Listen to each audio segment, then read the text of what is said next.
Hello my friends, welcome back to the channel Ashish sir. आज के इस वीडियो में हम बात करने वाले हैं 12th के बीके इन अकाउंटेंसी के paper weightage and paper pattern के बारे में। चैप्टर वेटेज क्या क्या होने वाला है, सारी चीज़ें आज डिस्कस करने वाले हैं।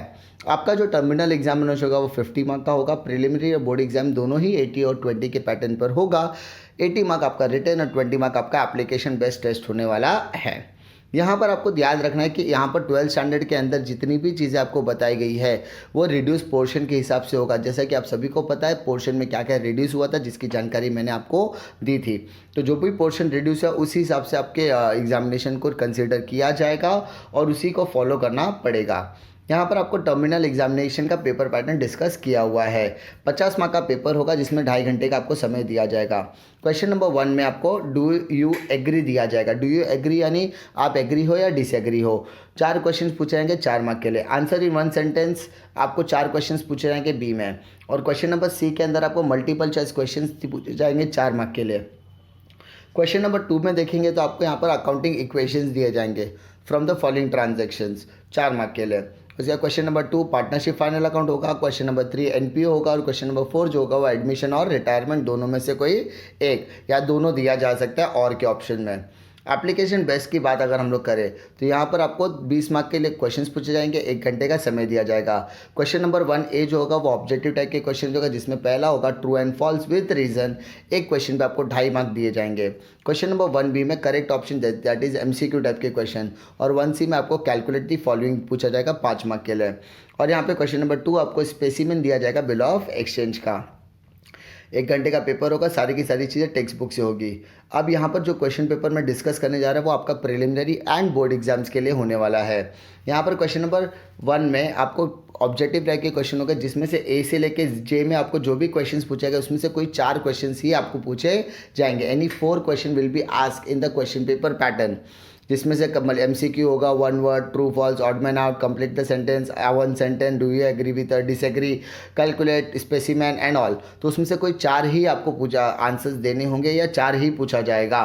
क्वेश्चन नंबर 2 जो होगा any of the following. Any of the following का मतलब यहाँ पर क्या है, यहाँ पर आपको कोई 2 प्रॉब्लम पूछे जाएंगे। एनी वन, कोई भी 2 प्रॉब्लम्स आपको पूछे जाएंगे, जिसमें एडमिशन, रिटायरमेंट, डिसोल्यूशन और बिल ऑफ एक्सचेंज होगा।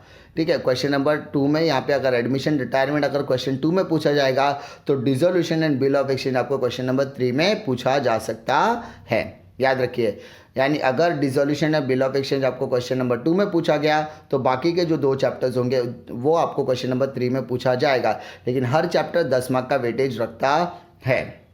उसके बाद आप क्वेश्चन नंबर 4 की तरफ आएंगे तो वहाँ पर death, issue of shares, analysis of financial statement and computer accounting, यहाँ पर 4 चैप्टर आपको क्वेश्चन नंबर 4 और 5 में देखने के लिए मिलेंगे।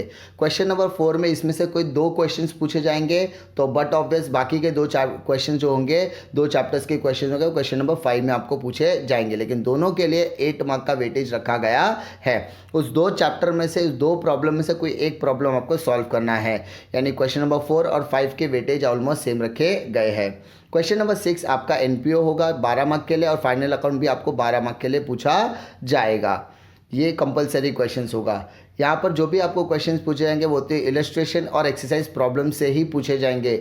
उसके नंबर्स को डबल या हाफ कर दिया जा सकता है या पूरे क्वेश्चंस के नाम चेंज करके आपको सेम क्वेश्चन दिया जा सकता है। यानी जो भी क्वेश्चन आएगा वो गवर्नमेंट टेक्स्ट बुक से ही आएगा। अब जो प्रपोज क्वेश्चन बैंक पेपर है वो 2020-21 के लिए ही होने वाला है। यानी जो पेपर पैटर्न मैं आपसे डिस्कस करा वो सिर्फ इस साल के लिए। इसके पहले जो मैंने डिस्कस किया वो ओवरऑल बाकी सारे सबके लिए होने वाला है, लेकिन इस साल आपको स्पेशल कंडीशन में रखा गया है। यहाँ पर क्वेश्चन नंबर 1 ए आपका सेम होगा। क्वेश्चन नंबर 2 एडमिशन और retirement. Question number 3 dissolution and bill of exchange. Question 4 issue of shares and computer accounting and question 5 death and analysis of financial statement. और जो बोल्ड दिया गया उसको आप ऑप्शन में रख सकते हो। वहाँ पर हमने देखा था कि वहाँ पर आपको 4 चैप्टर में से कोई 2 चैप्टर आपको 2 में पूछा तो बाकी के 2 चैप्टर 3 में, लेकिन यहाँ पर आपको स्पेसिफाई करके दिया है। यानी आप retirement, bill of exchange, computer accounting and analysis of financial statement option रख सकते हो, क्योंकि यहाँ पे क्लियरली ऑप्शन रखने के लिए कहा गया है। फिर क्वेश्चन नंबर 6 एंड 7 आपका एनपीओ और फाइनल अकाउंट होने वाला है। ये बाकी के जो 4 चैप्टर्स आपको जो हाईलाइटेड दिया गया क्वेश्चन नंबर 2, 3, 4 एंड 5 में, वो सेल्फ स्टडी के लिए रखा गया है। यानी अगर आप सीए की प्रिपरेशन करें, सीए फाउंडेशन की प्रिपरेशन करें, सीएस फाउंडेशन की प्रिपरेशन करें, तो हो सकता है उसमें आपको ये सारे चैप्टर्स बहुत ज़्यादा इंपॉर्टेंट होंगे। ये सारे वेटेज दिए गए, ये सारी चीज़ें हमने पहले भी देखी है, सारी चीज़ें ऑब्जेक्टिव टाइप के क्वेश्चंस। उम्मीद करता हूँ कि आपको इसमें किसी तरीके की डिफ़िकल्टी नहीं आएगी। अगर आपको किसी भी तरीके की डिफ़िकल्टी आती है तो कमेंट सेक्शन में आप कमेंट ड्रॉप कर सकते हैं। इसी तरीके की जानकारी के लिए चैनल पर बने रहिए। मिलता हूँ मैं आपको अगले वीडियो में एक और नई जानकारी के साथ। तब तक के लिए जय हिंद।